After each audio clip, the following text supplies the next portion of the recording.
வெண்பருத்தி நூலெடுத்து வாய் வெடிச்ச பூவெடுத்து நான் அணிஞ்சிட தொடுத்து வச்ச நடினமான மாலை இது.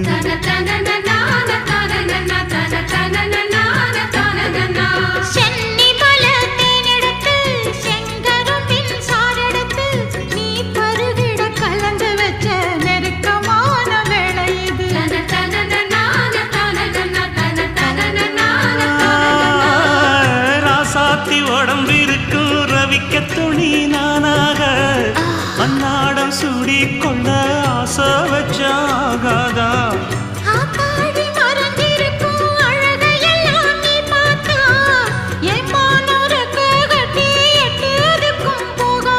அடிச்சீனி சக்கரையே எட்டி நீயும் நிக்கிறியே நான் ஏங்கி ஏங்கி பாக்குற போறான்.